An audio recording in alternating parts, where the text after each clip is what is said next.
Welcome to Department Talk Bollocks, widely inaccurate, probably offensive, definitely pedestrian. We are to the podcast world as popular as Jim Davidson at a feminist convention. I'm Phil. I'm surfing a hangover. I'm Scott. Hello. This is another one of our oh-so-popular news desk episodes. By popular, what we mean is one person has given us positive feedback. What, really? Seriously? We've got positive feedback? Shh, I just What did they say about the theme tune? I just made it up. No one's actually said that it was popular at all, but I just thought I'd aim low and make it sound plausible. So. Right, okay, so are we getting the theme tune then? Yeah, alright. Let me try and remember it. News desk, we're the sex pest, but not incest, because that's wrong. Oh, yeah. I remember. Actually, that wasn't too bad, Yeah. was it? Yeah, see? It's ironically bad. It's supposed to be that way. It's clever. That's because we're amateur. And even though this is audio, I still had to do the hand movements. I know. Actually, what we should do next time is actually film it and put it up as a little mini vignette. No. You can put it on your CV. Oh dear. Yeah, I actually do look like a sex pest. So, what are we talking about then? What are we talking about? Who's getting the ball rolling? Well, we can talk about Sharda being released next week. Yeah. The what? Sharda. This is just a little bit of brief Doctor Who news. Don't worry, Scott.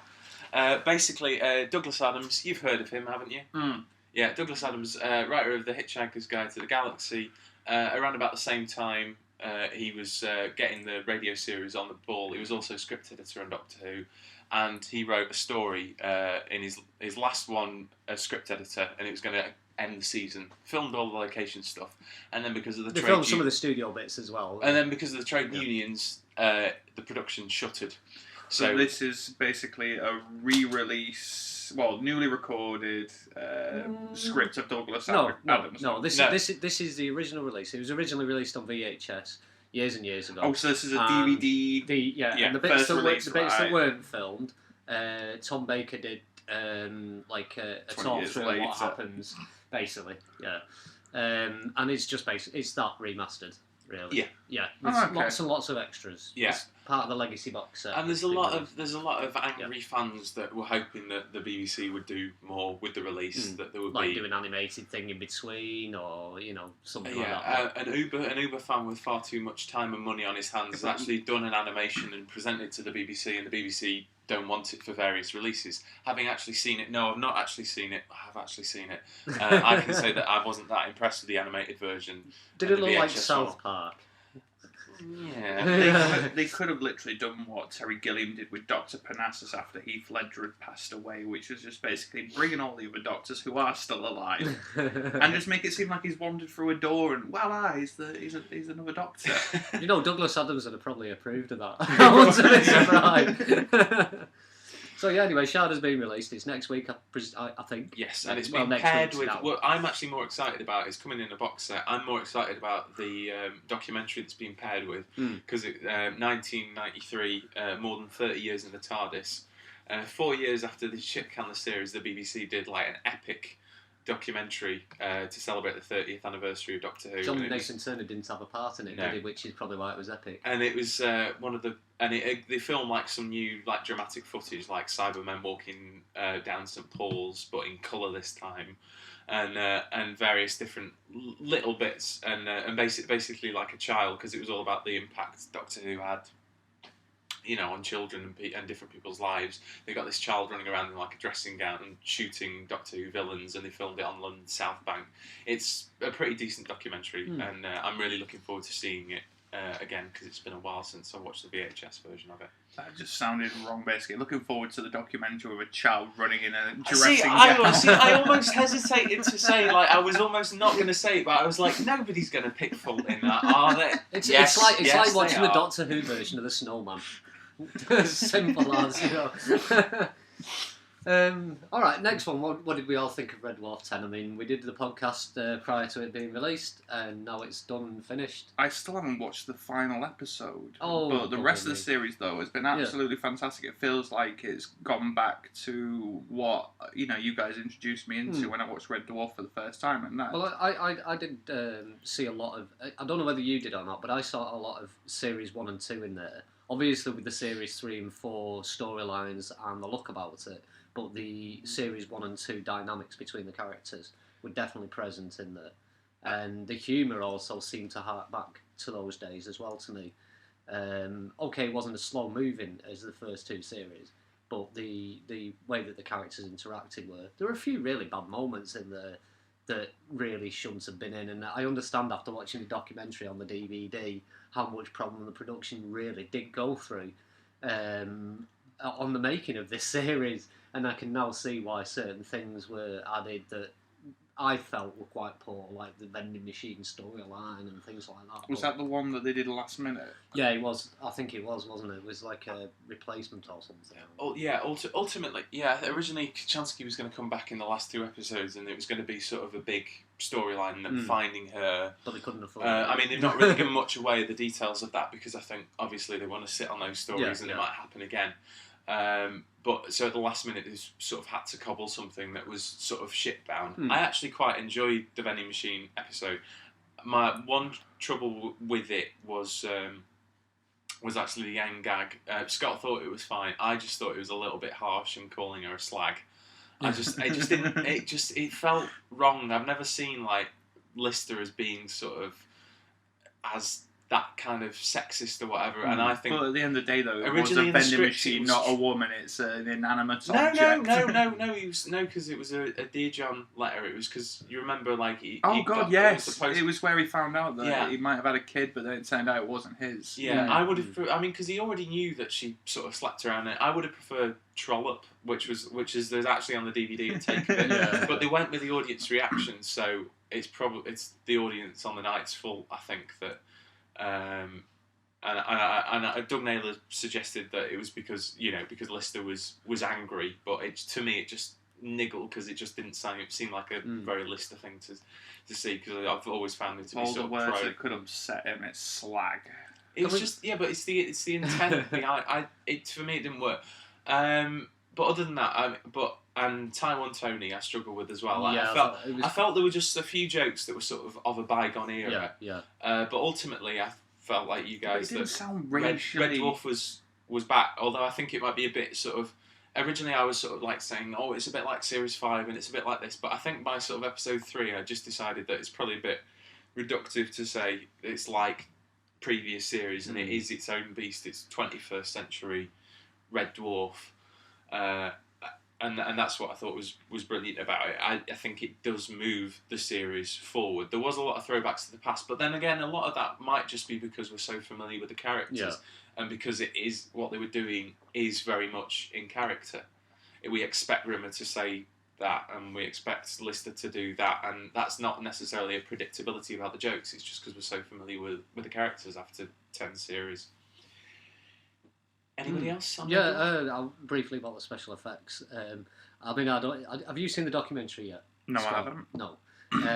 In the documentary, the special effects actually, they were telling about how it was refilmed because the original one really weren't that good, to be honest with you.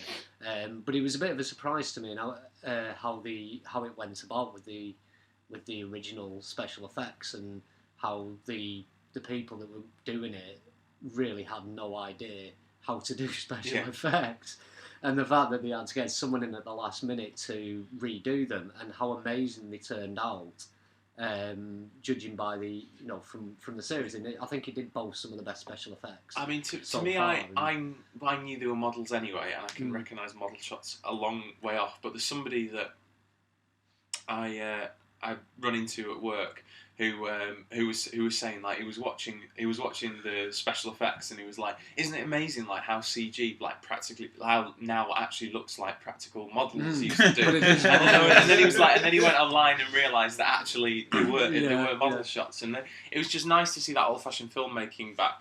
Given how much money they wasted on the budget with the special effects, next time I think they'd be better forking out and having a proper model director, which is something that they didn't have even later on. It was basically people sort of the models were built for them and they used the camera, but I think it'd be better to actually employ a proper model unit and have some proper model direction. I still found that the funniest thing was the asteroid field thing in the documentary where they were showing that asteroid field made out of, I can't remember what it was made out of, it just did not look real, and they say it's alright, we can texture it afterwards on CGI and this and the other, and then suddenly, you know, that was it, and they got scrunched up pieces of paper that was sprayed silver, and there was like, there's your asteroid field, and it's like, and in the end, like the solution was, and it was like anybody could do that, and I think the solution was something simpler, like using like fish tank rocks or something like real that, rocks or something, but or polystyrene. But it was like to think that this would pass, and you're actually paying people money for this. Well, it's the sort of thing that Ed Wood would have done in his old films. Look at Plan 9 from Outer Space with the, what was it, a cream pie, kind of, what would you class it as, tray that they just flipped upside down, just spray painted silver and hung it on a fishing wire. I mean, on the plus side, the new Red Dwarf series looks like it can continue. Yeah. And we're really hoping that it will. I mean, I think it won't be a frequent occurrence because there's getting Mr. Charles time off Coronation Street. Yeah. There's I thought he'd been fired from Coronation Street. No. No, he's still very much. Like, he left for a while, and then I think they found it difficult to get him back into it because he ended on. It was such a sort of heartbreaking storyline for his character, and it seemed odd that he'd be coming back to Coronation Street, but they found a way of doing it. I mean, you can't blame him because it's a good gig for him, and also the other people are busy. You know, it's not like you might not see them as present on television, but Robert Llewellyn's quite a prolific writer, and Danny John Jules is never out of work, and never scales massive heights, but all of them are pretty and Chris Barry's got his massive engines. All of them work pretty steadily, so it's a difficult one to sort of schedule. So it'll take a while, but that's not necessarily a bad thing. Just knowing it's out there, knowing it's done really well for Dave, and knowing they're probably going to want more is a great feeling. I mean, on the plus side, and we don't really like name dropping, but me and Phil do see Craig Charles quite a bit up at Media City. He is out and about quite a bit, coming in buying bottles of Laurent Perrier rosé champagne and 60 Marlboro Red. 60 Marlboro Red and the 6-pack in between his radio shows. Actually, that's quite a funny story. That it was quite a while ago, and he come running into the shop, and he was like, "I need beer now, quick! Can you get me beer? I need a 6-pack." And they're like, we'll go and get one for you, but. He's like, no, I need it really quickly. I've got a loop on the radio show, and I've got to hurry up back so then the loop doesn't finish before I get back. So he put some music on or whatever it is on his radio show, buggered into the shop to get a 6-pack just to leg it back to the radio station to carry his show on. Gotta give him credit for that sort of thing. But, I'll put this experimental freestyle jazz from Maceo Parker on. While I go and get my 6-pack. What I do want to mention though is from a technical side is that I'm not too sure why they bothered using the red. I don't know if it was the red one or the red Epic, but they used the red camera again. Well, that was on. They used it for Back to Earth, and that was the red one, and I wasn't too happy because they'd done the green screen backdrops. I didn't like it, and with this new one, it was nice to see sets again, and it was nice seeing it in high def, but they had problems with that. It wasn't really. They had problems with the high definition cameras or something at one point, and at certain points it wasn't of broadcast quality, and they had to do some work on it to get broadcast quality. I think it was like perhaps the first scene of episode 1 or something like that. I mean, obviously we wouldn't notice it watching it on telly, but I know that they just managed to pass it through that broadcast quality thing, and it was just a weird thing that, after with current technology as it is, I'm surprised that it I think pumps it's up as much as it does. I understand what you're saying, Scott, and I would agree that perhaps that's not the best idea. I think the thing is with Doug Naylor is he's always been somebody who's. That's why it annoys me actually when people say, Red Dwarf, it was the best when it looked shit. It never did look that ropey, or it was always trying and aspiring to be better, and it never wanted to look. It never rested or made a joke out of its own cheapness. That's something that other people who aren't that familiar with the series or aren't actually that bothered about the characters sort of see in it. I think that's something to be commended with Doug Naylor is that he's always tried to push it forward with technology and using things. Not always gone very well, as like the dodgy CGI in 7 and 8 will attest to. I was going to go for 9 that really was poor quality for me. Well, back to Earth, should I say, not 9. Back to Earth, not 9. Mind you, there was a wonderful shot that was left out of Series 7 of the dwarf going over the rings of planet, and the flushing chain, and then all the shit came out of the back, and I thought that was quite funny. But it was a good CGI shot. As far as I remember. But I would give the crew of Red Dwarf 10 and the cast a big round of applause. Yes. Well done. Next up, Walking Dead. Anyone been watching? I'm halfway through season 3, but I've not. Well, I won't give anything away in any way whatsoever. They do manage to tie up one thing before the end of the mid-season break, which is why the governor got the eye patch. I will not explain anymore. But so far the series has been fast, frenetic, well-paced, amazing stories, great zombie fights. It's been so much better than Series 2, and I understand why Series 2 went the way it did, because of cost reasons, and I think they had a budget cut or something. Oh, so didn't they stick strict to the actual?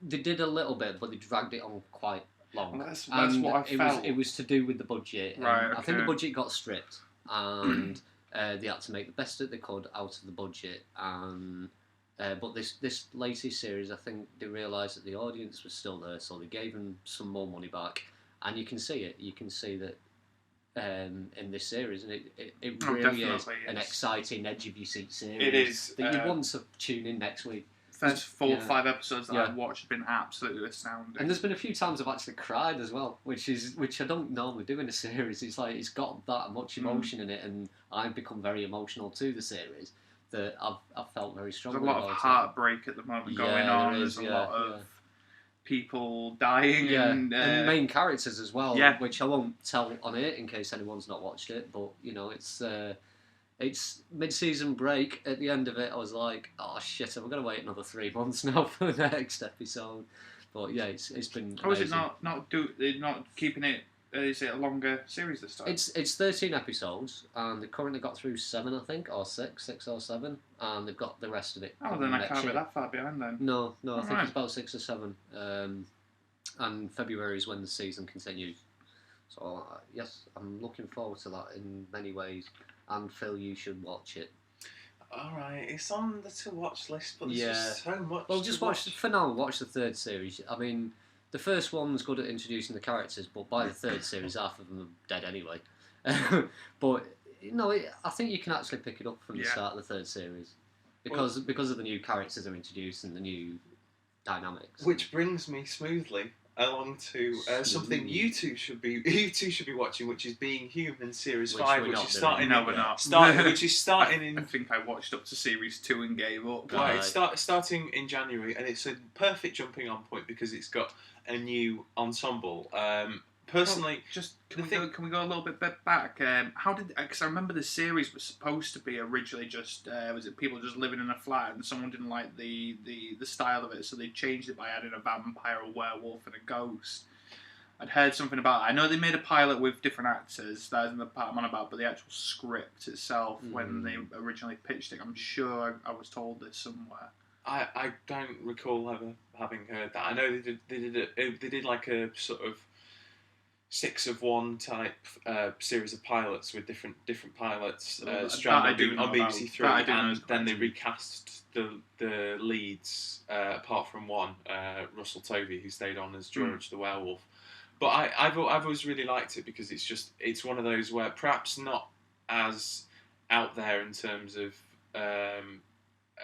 content and bad language as Misfits, but I've always liked the sort of the domesticity of like them sort of rushing home to watch The Real Hustle, and then at the same time that there's this cataclysmic stuff going on outside the window. I've always liked that sort of juxtaposition.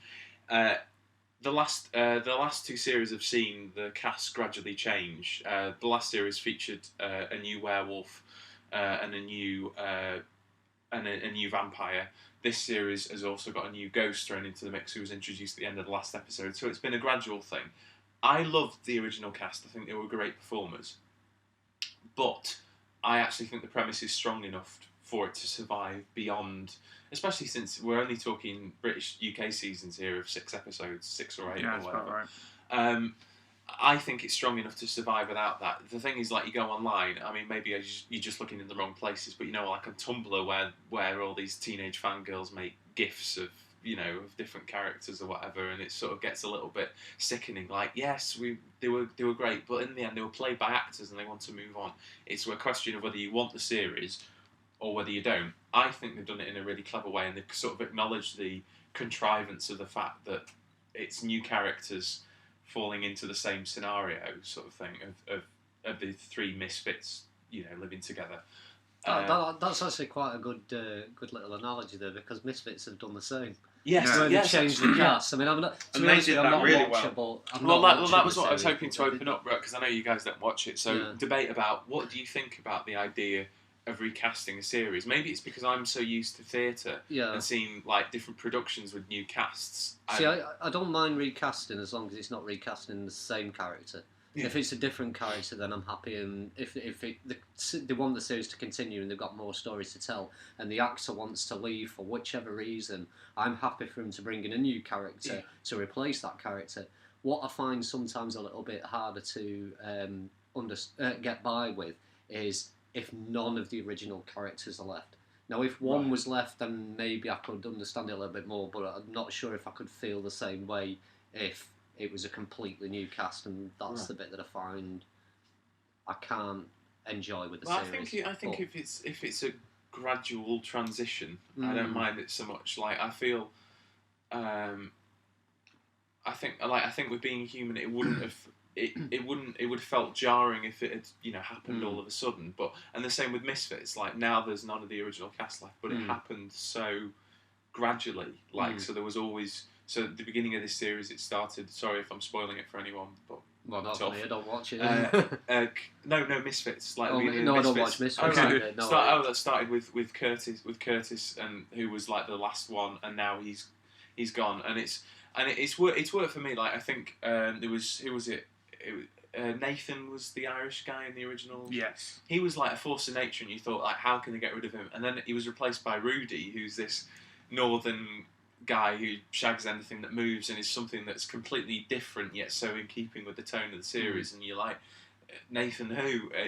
I've been really impressed with Howard Overman, who writes it, and how he's managed to sort of keep the momentum.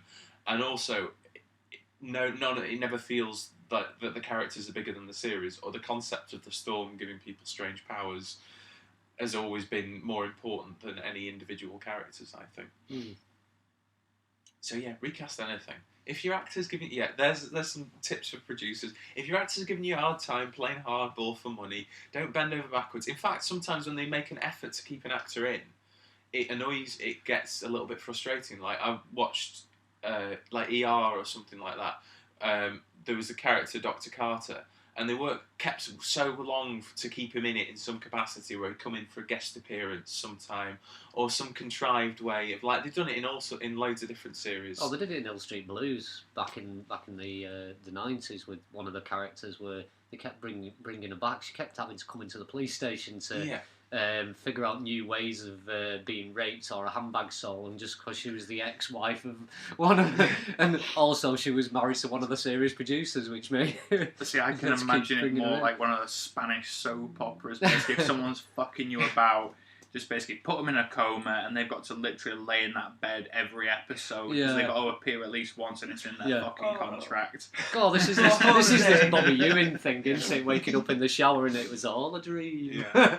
Oh, holiday. It's like, I loved in It was in I think the Fresh Prince of Bel-Air when they recast Vivian, was it? Like the mother in the Fresh Prince of Bel-Air. There was like one concession to it where Will Smith comes in and says, Viv, you look a little bit different.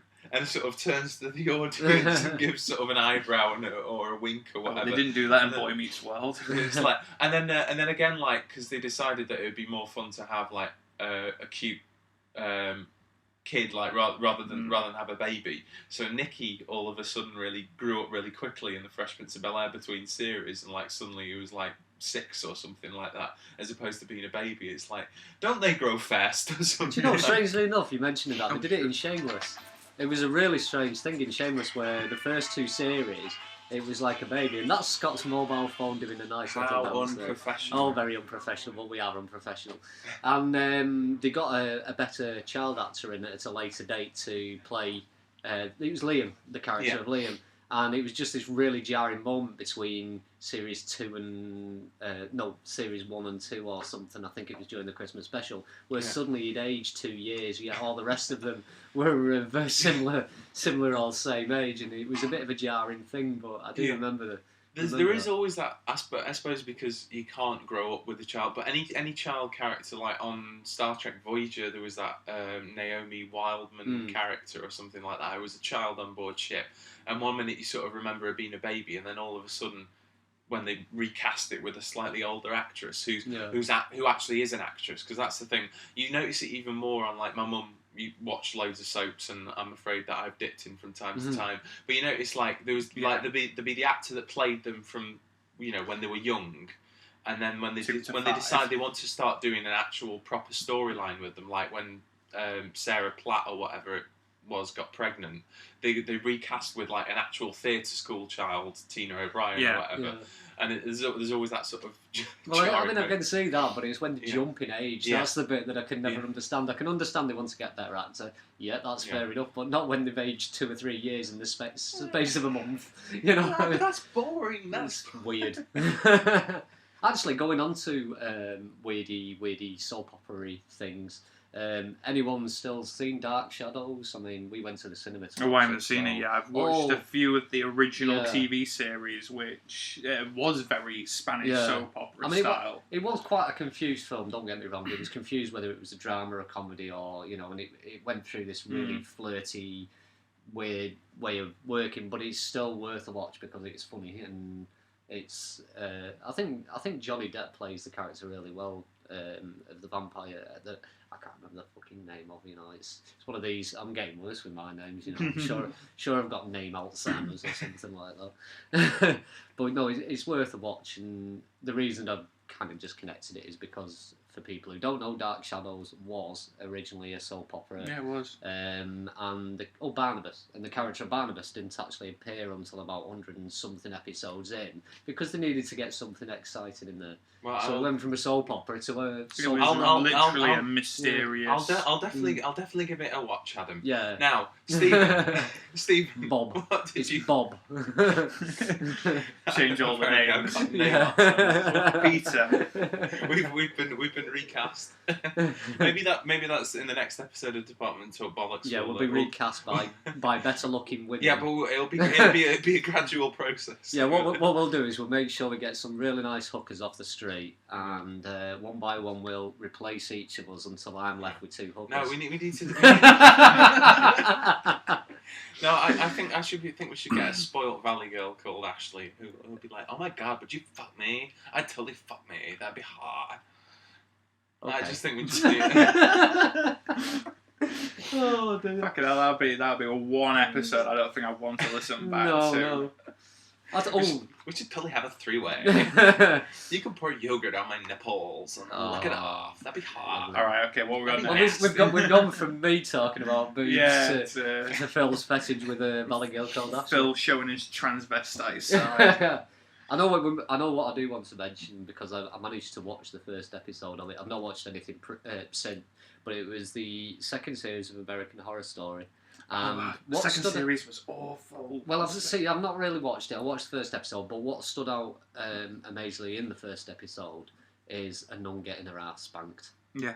And I thought that was possibly one of the best moments that I've seen on TV in the last couple of years. I was really looking forward to American Horror Story. Well, it was brilliant. I thought it was going to be like the equivalent of Beetlejuice, but the family are now dead. And they were going to be, basically, you got the dad who was going to be the psych for all the other ghosts in the house. But then we came to the second season, and I found out it was in an asylum, and I thought, all right, well, let's see how it goes. But it's all the same actors. Right. Playing different roles, and they're doing the exact same thing with the third season now, but they're going to go for like a Romeo and Juliet. They said they're going to reset it every year. Yeah, different characters, or they're playing different people. Oh, I quite like that. It's like a repertory company. No, I didn't like it because I was sat there. I got used to the characters as they were in the first season, and I'm thrown with the same actors again, different scenario, different characters, and I'm thinking, well, this guy played a gay, dress up in leather. Now he's a doctor. Let's put it this way, because I've not watched any of the second season episodes, bar the first one, the non-spanking. I got as far as the first episode, and that was it. I've not seen any further. I want to know, you see, because the actual setting of the second series was what interested me, and I want to see how it goes with these different characters, as if it's not American Horror Story, but another horror story. And the setting was the bit that interested me so much. And I've just not had a chance to watch it, that's all. And I just, If they've got new cast, new actors, should I say, I probably wouldn't be so fickle about it. Right. But I am really content in really not wanting to watch it because it's the same actors again, but playing different roles. Right. Fair enough. I just wanted to see what anyone thought, if anyone's... I'm glad you mentioned that one, because I never even thought about that until you mentioned it. So what's next? Something's just occurred to me that I've been watching. I've only just seen the first episode. I'm way behind because there's 2 series already, but I've just started watching Nikita. And I know, to my shame, I've not actually seen the original. I've not seen was it Bridget Fonda? And I've not seen. Have you never seen the original film? Luc Besson, yeah. No, I've not. So all I'm going on is as its premise as a TV series. Yeah. And I've got to say, I read reviews saying that Maggie Q is underwritten and it's more interesting is like her protege character or whatever. But the thing is, Maggie Q is absolutely gorgeous. Yeah, and you just can't help but fall in love with her on the screen. And I think that when she wants to bring it in terms of acting chops, she can do that as well. And it's got Shane West, who I really enjoyed in ER, and he's been in a few other things.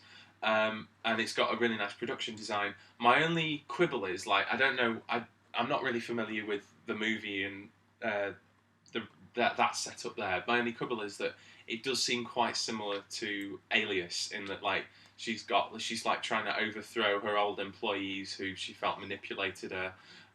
There is a really nerdy character who's a bit sort of like the Marshall character in Alias. There's even a handler called Michael, and it feels a little bit sort of been there, done that. The only thing is, it's just done really well. It's one of those where there's a lot of decent fight sequences. It's well directed. The production design's great. Like the base where they train up these assassins is a really nice design. So it's one of those where I'm going to roll with it because I think it could just be sort of an entertaining way to kill 40 minutes. I mean, I found that with a series I've been watching recently.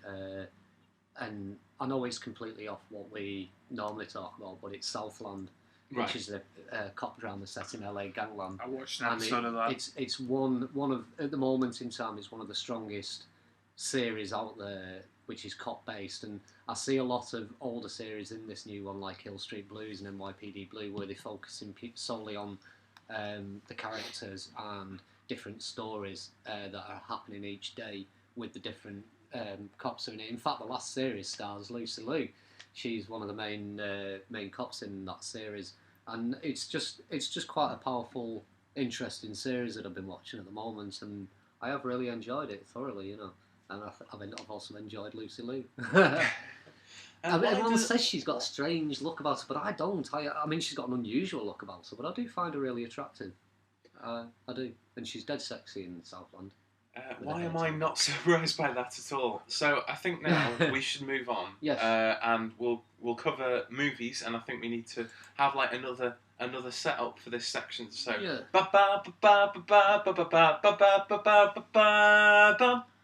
You could have been a little bit more. You could have been a little bit more original rather than using that. Do we have to start talking you like really, Jonathan Ross? Did you really want me? You really want me? You really want me to come up with another rap another theme tune? I don't think yes, so. we do. Because it's funny to watch. Well, talking about movie actors as well as TV actors, Rowan Atkinson's birthday today. Is it? Yeah, 58. Bloody hell's fire. Hey, and Rowan Atkinson, interesting little fact, but people probably already do know this. He has a stutter with certain words, and that's why on Blackadder he pronounces B's with a very humorous way. So I didn't know that. Bob. No, I didn't know. And it's because he has struggles with certain letters. All right. The fact that he's come out and said about it actually makes me appreciate it more, because I've got a stutter or a slight stammer, and it's just nice to know that that actors can still get by and still do things with a stutter and a stammer. So without going on reality television. Exactly. Yes. Well, I'm glad Rowan Atkinson never will.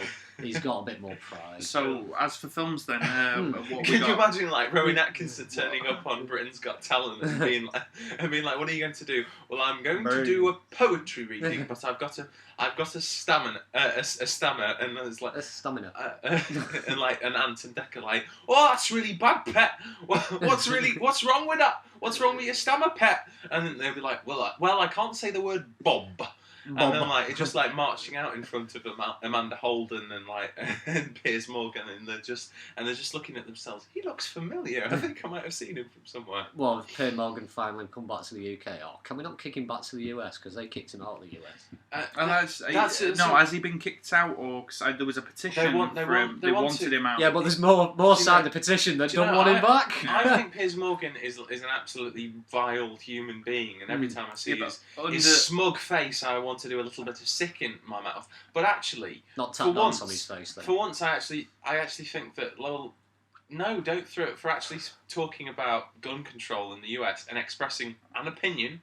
I don't think they've got any grounds to kick him out. You can keep the fucker. Yes, please keep him. If any Americans are listening to this, please. I never thought I'd be on his side. It wasn't knocking the Second Amendment, which a lot of Americans were having a go at him for. What he was saying basically is he doesn't understand why assault rifles and things where they shoot 100 rounds a minute or a second, I don't know, basically myself, when it comes to those sort of weapons, but he doesn't understand why they're allowed.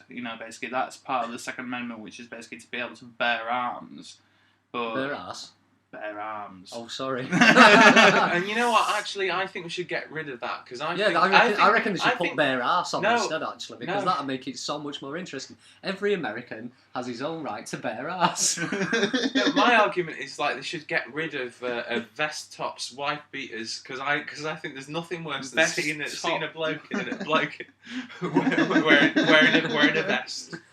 There's a bloke who lives on my parents' street who wears this really tight yellow vest top, and it's just got a belly overhang as well. No, not even that. I mean, in fact, I think he's a bit of a camp gentleman, but it's just everything's toned in the right place. But there's just something wrong about seeing a tight vest stretched over a man's torso. It's just wrong. I think that's the reason why women like it and wear straight. Yeah, that'll be it.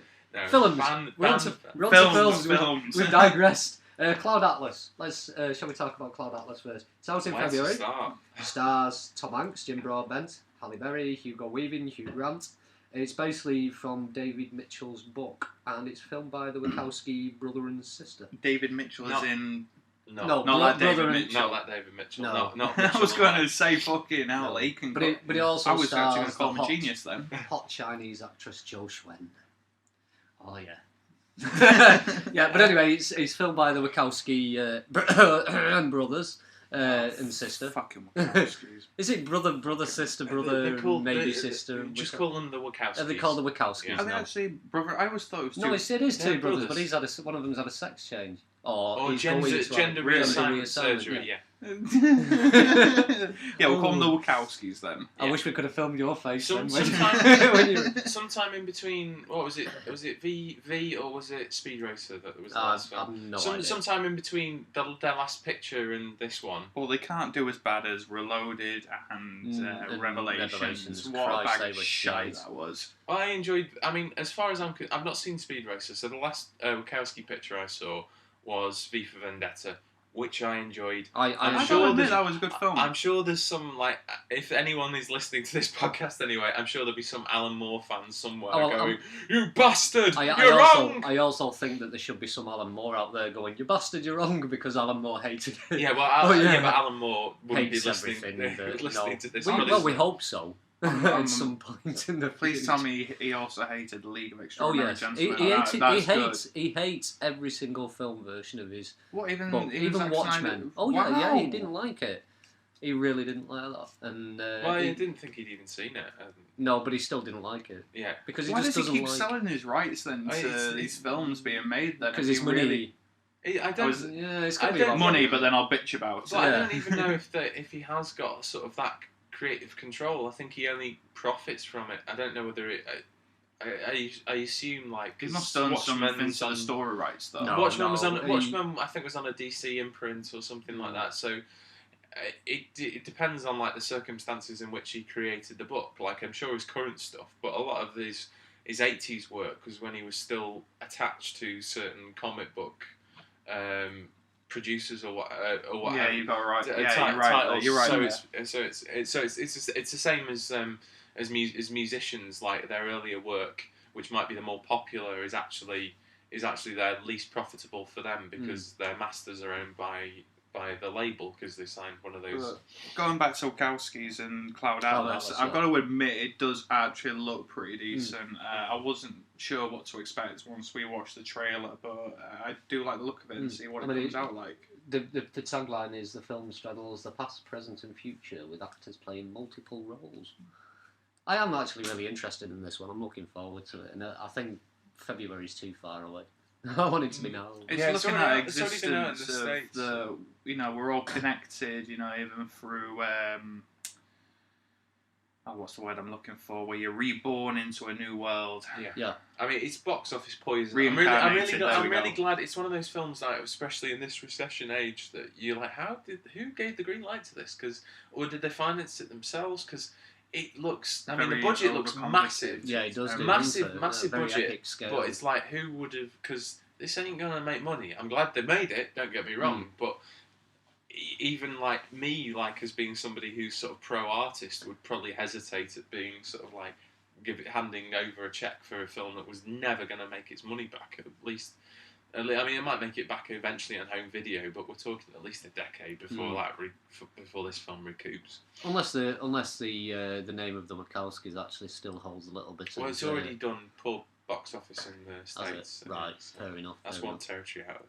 I think it's because of its ultimate strangeness, isn't it? I mean, the Americans want straightforward, easy to understand films. Well, not necessarily. I mean, like Inception. I mean, I would point to. I think a cinematic audience as a whole should be credited with a bit more intelligence.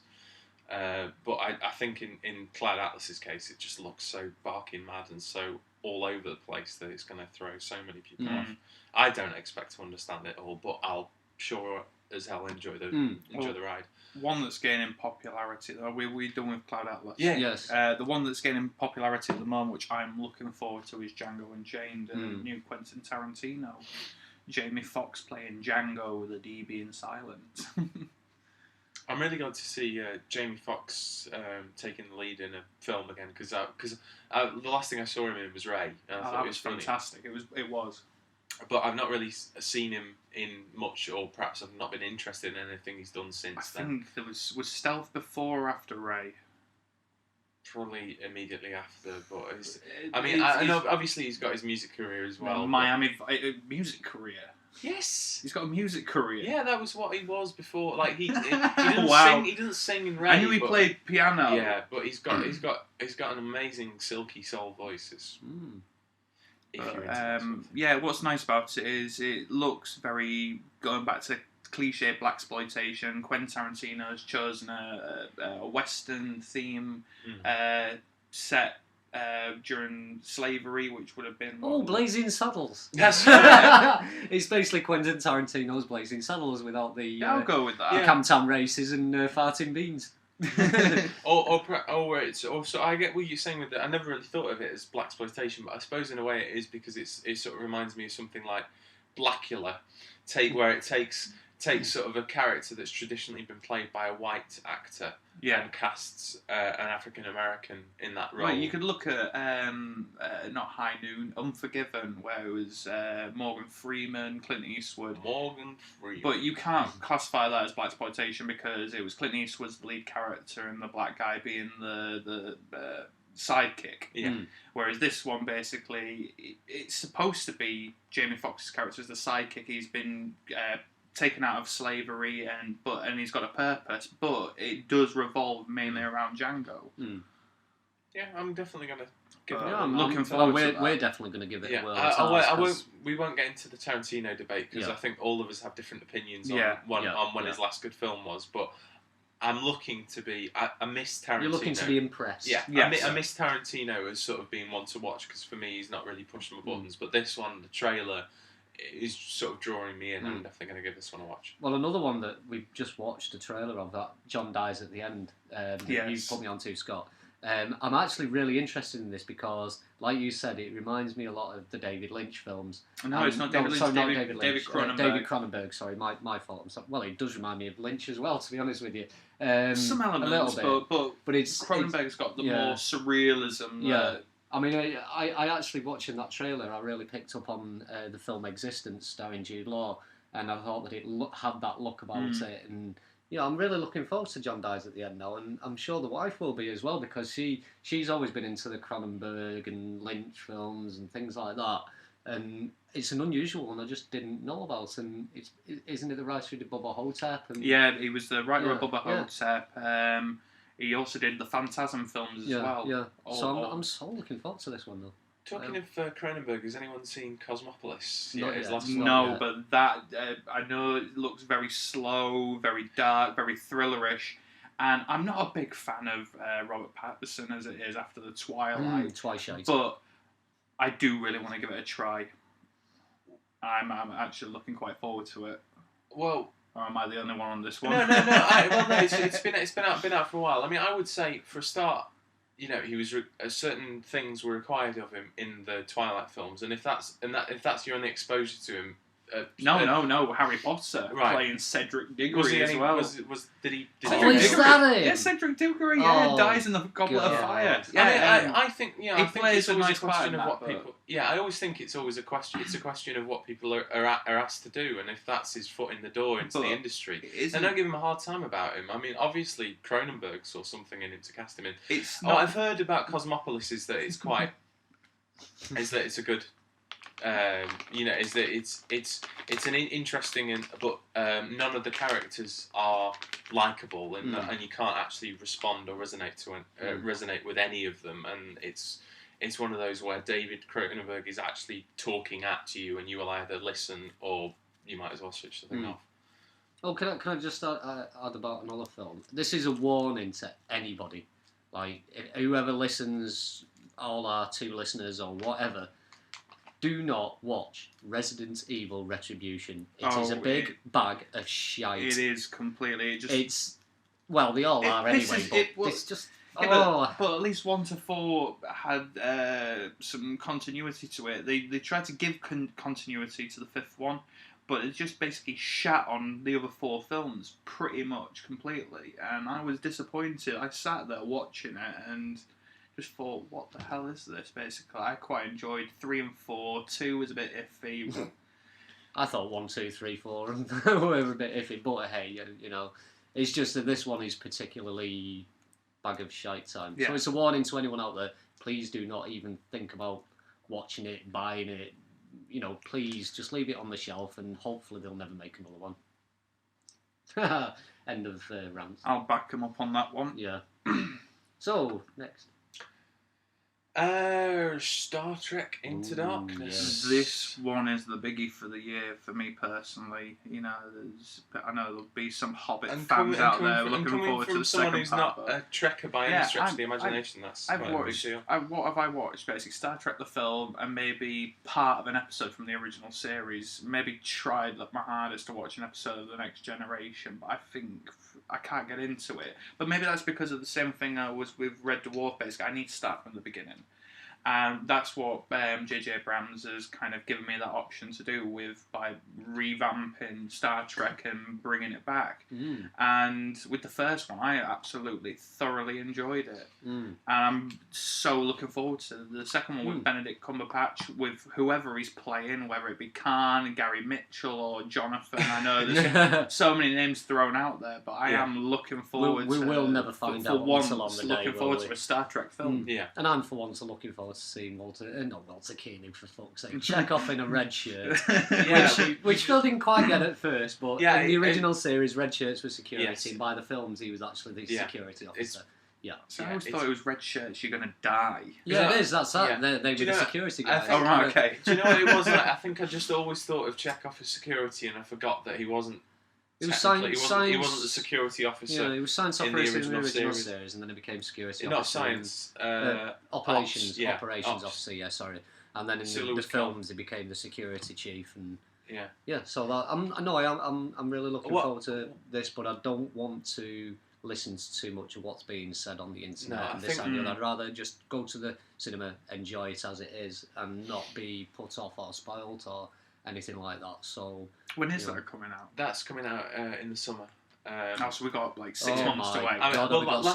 The last one, it was one of the few times I've ever done anything like that, but I actually saw it, the J.J. Abrams one at a midnight screening in the IMAX, and it was a really cool experience. There were like a few guys dressed as Klingons, a few people in Starfleet uniform. If they do a midnight screening, you've got me. I really am looking forward to this. It was great to not get spoiled and to sort of see it at the top of it, and then to just be able to go online afterwards and not worry about what you're going to run into, but at the same time be able to talk about what you just seen, because I was really impressed with it, and I thought it was great sort of having Leonard Nimoy in the last one as sort of a passing the torch. I know other people have had trouble with like apparently the laws of the parallel universe or whatever are wrong or something like that.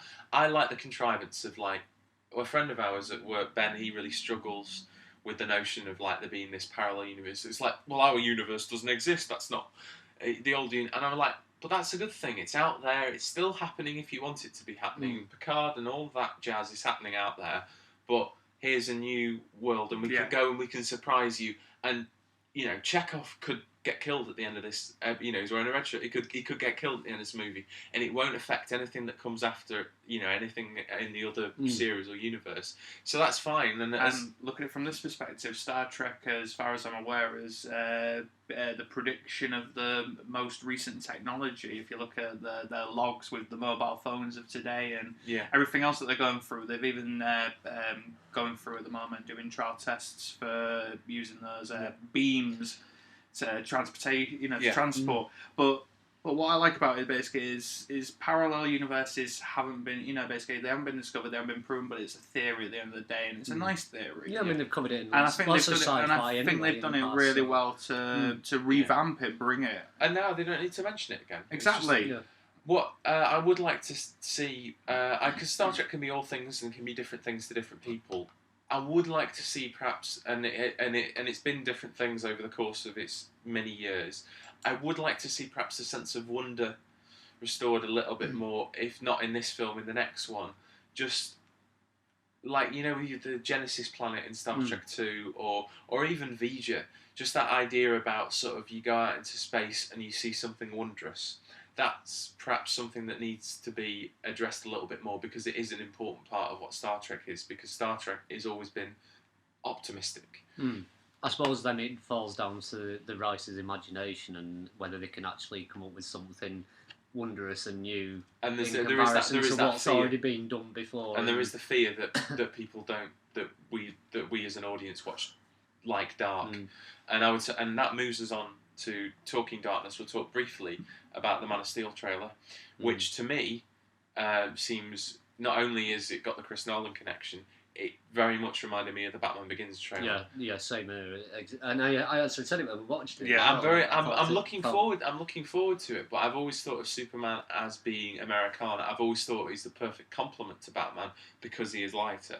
So, and I've not really particularly enjoyed any of Zack Snyder's other works, but I do like Chris Nolan, and I know that he collaborated on the script, and the script was locked before Snyder even came on board, which is different from any of other Snyder's directorial works. Because he initiated 300 and he Watchmen. He was around at the scripting stage. The script was already locked on this one. We'll see. Are we done with films? There's probably a few more, isn't there? We've got Les Mis coming out this month. I'm not a big opera fan, but I'm being made to go to see that at the cinema. Too. Oh, who are you going to see it with? Yeah. Who's kicking and screaming, dragging you there? Few people. Basically they've told me that I have to go and see it. Right, well, I mean, I think you'll be surprised. I mean, there's a lot... It's Russell Crowe, for fuck's sake. Is he going to be coming on, basically, doing his Australian singing and dancing? Definitely not, no. I think you enjoyed this Sweeney Todd. It's certainly not as bloodthirsty as that, but it's certainly... it's not in the mould of Oklahoma. It's more in the mould Give me Sondheim any day, though. Well, it's Boobill and Schoenberg. It's a different beast. You'll not have heard any of their work before because it's Les Mis, Miss Saigon, Martin Guerre. And I can never pronounce the full title, which is why I just call it Les Miserables. Fuck that. Basically, it's The Miserables. Translation: The Miserables. It's an epic. Having said that, I am sort of. I do struggle with. I'm worried about Russell Crowe because it is quite a meaty thing. I know he's got experience of sort of singing in a rock band, but I'm not sure whether I'll want to hear him. Hugh Jackman now, are we? No, I'm Russell Crowe. Fuck you. Hugh Jackman is like a proper... Hugh Jackman. I remember you showed me a few videos of him singing, but Russell Crowe was in a rock band. Yeah. Was it basically screaming and shouting heavy metal where you can't understand what he's saying so he can get away with it? No. From what I've seen of him, he'll do a passable job, but passable's not good enough for me. Yeah. But it's not Gervais. Gervais is a big part, but it's not the biggest part. And there are so many characters, so many characters in that film. And the only other thing is Amanda Seyfried as Cosette. I worry she uses a little too much vibrato for my liking. I'm more of I like the sort of chest voice. No pun intended. Well, you did mention bra in there. Yeah, vibrato. As for other films, basically we've got Arnold Schwarzenegger finally coming back. I know he's made a couple of cameo appearances. The governor of California, coming back with The Last Stand, which reminds me of like a walking tall, or basically leader of a drug cartel busts out of a courthouse and speeds to the Mexican border, where the only thing in the path is the sheriff, which is Arnold. Yeah. And I'm hoping, he might come back with his bad, cheesy lines. I was going to say, do you reckon that this sounds very much like an 80s action film? Yeah. And something that is really, at this moment in time, sorely missed in the cinemas. Exactly. I do miss... I've been on a mad binge of Van Damme, Seagal, Arnold Schwarzenegger, and I just realised to myself, you don't get action films like those anymore. Something that I have got no problem with whatsoever. It's like... They've had their time, as far as I'm concerned. I understand the nostalgia, and there are a few 80s action flicks that I like, but I'm not particularly bothered. Yeah, but even if you don't use the old actors like Arnold Schwarzenegger and all that, but create a nice reflection of the 80s, early 90s classic action films, there's something missed about them. I go back to the old ones. The lightweight, easy to watch. Guy going out with a big, huge gun and shooting people. No, well, usually the cliched storyline is, something's happened in the to town. His daughter, someone's been kidnapped, someone's died. We're gonna get revenge. Yes. And Arnold Schwarzenegger gets his maid pregnant at the end of it. Ooh. Oh wait, no, that really happened. Sorry. So that's The Last Stand. And what else we got? Anything else at the moment? Any Quartet, actually. Dustin Hoffman. It's out this month. It's about opera singers and old orchestra bass players basically who go into a retirement home, and it's supposed to be really funny, really light-hearted and well done with Billy Connolly, Maggie Smith, Tom Courtenay. It's pretty much Sheridan Smith as well, who's I think this is her first feature film as well. Yeah, or prominent role in a feature, but it's sort of one of those dream casts with a great actors director. So yeah, looking forward to seeing that, and I think like there's been a lot of writing and stuff in like the Guardian about sort of chasing the grey pound and stuff like that. It tires me sort of like having to look at movies demographically like that. It's like if it's good actors in a good plot, then who cares really? But, you know. There are a few things we didn't mention earlier on when we were on about TV series, wasn't there? We were going to mention Ripper Street. Yeah, Ripper Street. Should we do a final reflection then? We can do a final reflection on the last few bits that we've I think we've got a little bit more time. Ripper Street. The first episode came across as a really good, like basically Deadwood set in Victorian London. Oh, do you want to give it a bit more? Tell the audience what it's about. Ripper Street. It's basically about 6 months set after the Ripper murders, and the detectives of H Division who solved the. Well, they didn't solve the Ripper murders, but they were part of the Ripper murders. Abilene is now the chief inspector, and it's Abilene's in it. Oh, awesome! And is it Reed? The character Reed. Don't remember Reed, but Abilene was one of the major. Yeah, he was one of the other ones, and he takes the main role in this. And it's basically the first episode was there was a murder that came across as being a Ripper murder, and the way that the people in Victorian London suddenly started standing up going, oh shit, he's back. And it was just a really good Victorian CSI version of that's what I enjoyed was the sort of the pull of like they're trying to be what we would think of as contemporary detectives, but the period, the time and the surroundings were stopping them from being that, and the knowledge of how to deal with crimes. But it's a good, hard-hitting series with exactly how the Victorians used to be, lack of swearing, which is really, really good. Not like Deadwood, which was the opposite, which is more of the American modern talking. This one's actually the old-style talking, but it features a lot of nudity, the beginnings of pornography taken on film and photography, and it's quite hard-hitting, quite bloody, quite dirty. Exactly what I expect of Victorian London and what's not been shown before. Talking about, like you said, basically like a Victorian CSI. Have any of you seen Copper? It just finished a couple of months ago. It was BBC, but it's US BBC. Well, so's Ripper Street. Ripper Street. Oh, is it? BBC, yeah. It's a joint. Is it? But is it not American BBC? Though? No, it's our BBC, but it's a joint funding, I think. But Copper is a similar thing, set in the late 1800s, just before it was about 10 to 1900s, set in New York, I think if I remember correctly, and it's a similar type of thing basically with CSI, but in what we would classify as Victorian period, but in America. That was really, really quite good and really nice. I didn't think I was going to enjoy that one bit, and I binged through it. Well, I wasn't expecting to enjoy Ripper Street as much as I did. I really thought that it was going to be the usual attempt at trying to gloss over the Victorian period, and it doesn't do that. It's showing everything as it used to be, and I'm just really looking forward to the series continuing. The second episode is on tonight as we record this, because it's on Sunday nights. Obviously, when this comes out and when we post this, is not the second episode has already gone out, but I am looking forward to it. So yeah, Ripper Street. Watch it. Anything else? Doctor Who Christmas. Doctor Who Christmas special. Oh god, I didn't even watch that. It was fun. Probably the first one in a while that's actually progressed the story forward. Normally, Christmas is a little bit of a break from the ongoing narrative arc. This one actually sort of set things up for further down the line. Probably my favourite one since the first one with David Tennant, The Christmas Invasion. New companion. Thought it was interesting way she was. Jenna is gorgeous. Yeah. In that bustle.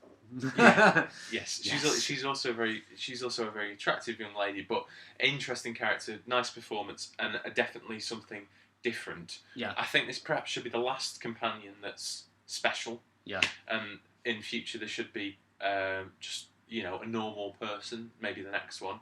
But as far as this, somebody rather than having something mystical and special about them, like Amy had got a crack in the bedroom wall, and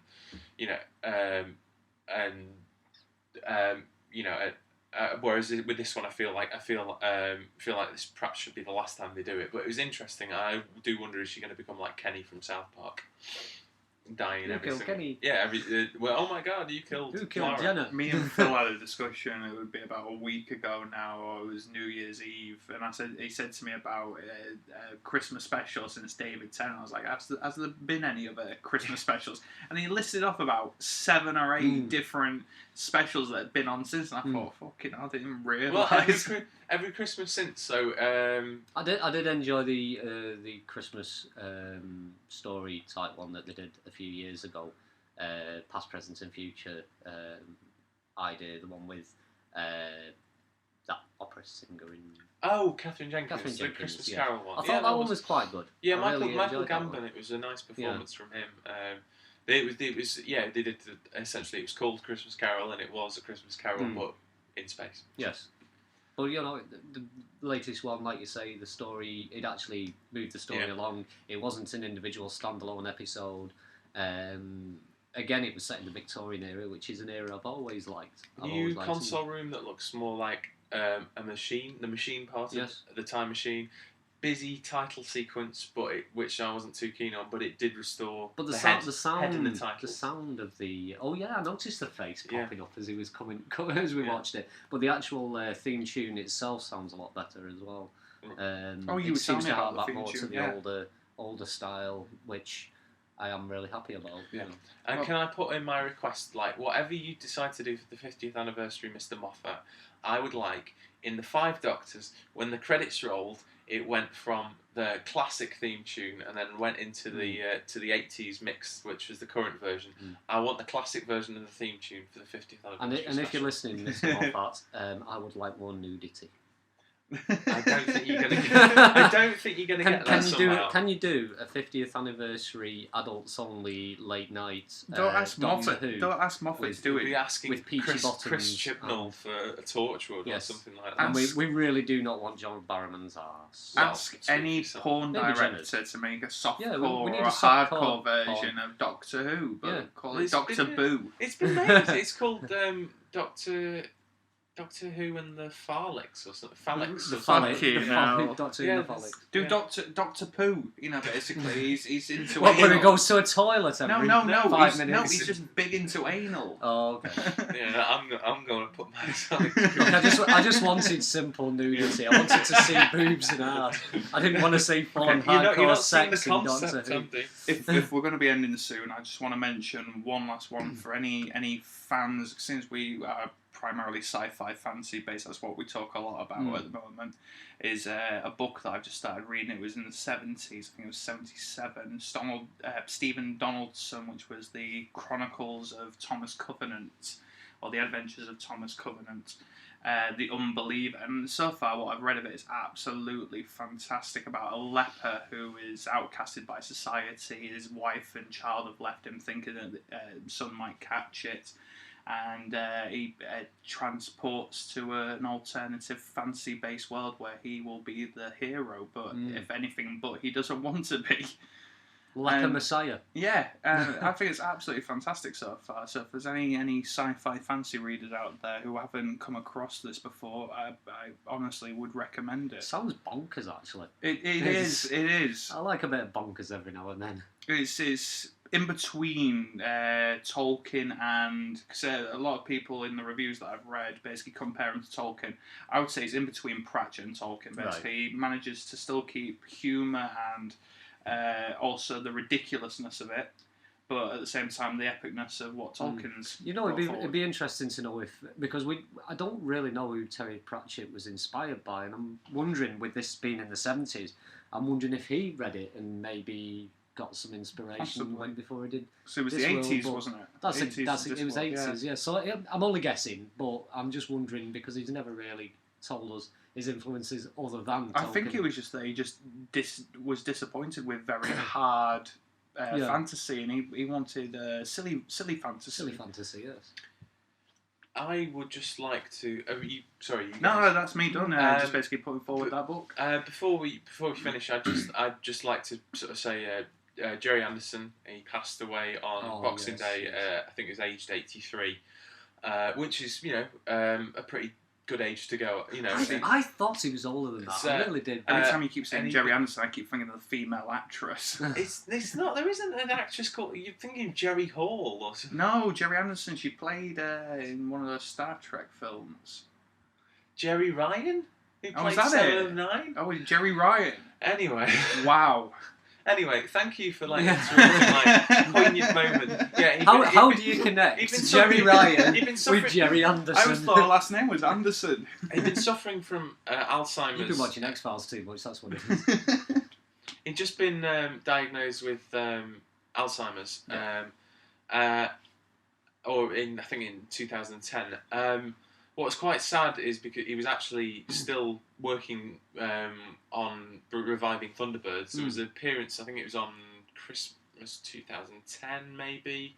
It was on Breakfast News, and he was primarily on there to promote some commemorative stamps that Royal Mail were producing. But he sort of let slip, by the way, that oh, by the way, I've just been having really interesting negotiations with ITV with Granada about possibly bringing back Thunderbird. So he was working quite up until his death, really, and I think that's why it sort of hit me so hard, is because I'd not counted him out. Every time you think he was out, I know other people didn't appreciate it. I really enjoyed CGI Captain Scarlet, which was only 2005, I think.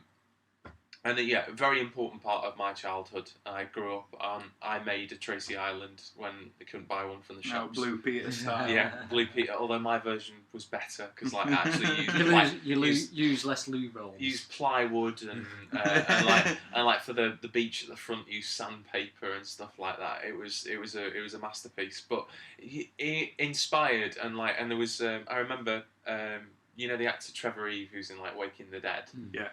He was on the One Show a couple of years ago, and he was very sniffy about there was an item about Gerry Anderson, and then he happened to be the guest. Did you ever watch? And you know how they do on these magazine programs. Did you ever watch Thunderbirds, Trevor? It was no, I was more into westerns, things with actual characters and proper actors. And I just thought, you smug bastard. And you are so wrong, Mr. Eve, because there are so many iconic characters. If you think about Lady Penelope, Brains, you just have to do a quote of dialogue or go, well, Mr. Tracy, and you've sort of got Brains. And and this is, these wonderful voice actors as well that are giving life to these characters. And these sort of iconic, little phrases and stuff like that, which suddenly, put you in mind instantly of the characters. You made me believe in feats of human endeavour, and that's what's wonderful about Thunderbirds. There's no superpowers involved there. It's all human beings, and and just an amazing imagination. Thank you. Cheers. Another quickie, very very quickie. Terry Pratchett is currently in talks to do a 13-part series called The Watch, based about the Watch Guard. Oh, I've heard about this. And it's at this moment in time, Terry Jones is touted as being one of the writers, and Terry Pratchett is going to be writing, and also his daughter. So that's just a quickie. We don't know anything else about it yet. Don't care. There was Terry Jones writing. Yeah, there was a posted thing on brief video where he's sat in a room with the producer and his daughter, and they've got Terry Jones on the phone where they're talking about how they can move this series forward. When it's going to happen, don't know. What we do know is they're aiming for a 13-part episode, a 13-part series, and it's going to be based on the City Watch. To be fairly honest, to think about it from this perspective, and this I will finalise on basically, Terry Jones, one of the great Monty Pythons. Terry Jones was involved in a lot of the writing with the Monty Python films, wasn't he? He was, actually. He was also the director of the Monty Python films as well, alongside Terry Gilliam. Yeah, and if you look at Monty Python's films and look at the quality of Terry Pratchett's writing, I'm surprised that they've never actually worked together before. That's something that haven't they done written work together? But I'm maybe misthinking over something else. I don't know. Not too sure because Colour of Magic, Fantastic. No, I'm not on about part of the Discworld series, but something outside of, I don't know. But it'd be nice to see that and see if we get back, some classic Monty Python-esque style work. Well, just think of Terry mixed Jones. in with Terry Pratchett, which would be fantastic. Just think of Terry Jones's film work, which he did with Laurie Michael Palin, which, like Time Bandits and things like that. And also looking at the old Ripping Yarn series. But, to me, that is, but then again, I played the computer games where I voiced Rincewind. And, I can imagine that working really well. If they hit the mark, this is something that's worth looking forward to. Yes. So that's it. I can't think of anything else. With Phil's little gun, as it's saying. No, Phil was actually just enjoying listening to you two and probably such a good thing that we really don't have time to do Wank of the Week. Well, come on, you've obviously been thinking about. I have been thinking very much about Wank of the Week. Fuck it, we can do Wank of the Week. We can do Wank of the Week. We've just gone over an hour. Well, my Wank of the Week, people may or may not know of her, but it's Rosamund Kwan, the Chinese actress who appeared in a lot of Jackie Chan films in the 80s, and her big break came from Once Upon a Time in China trilogy series with Jet Li, and I've recently been watching those again and tossing off afterwards. So that is my Wank of the Week. She's very cute. I mean, there was a scene in Twinkle Twinkle Lucky Stars where she was in a bath and all the guys were looking over her. She was in a t-shirt, but the t-shirt got wet and you got to see her nipples. You could have just implied with the title, but you had to go literal. Yeah, well, I mean, literal's what I am. And with that... and my Wank of the Week is I've been watching a lot of the New Adventures of Superman is Dean Cain. There we go. Just to mix it up. Provide both sides of the coin. At least I'm normal. I just find an internet-based website. You're not a proper geek. So with that, I'm Phil. I'm Frazzled. I'm Scott. And that was Department Talk Bollocks. Widely inaccurate, probably offensive,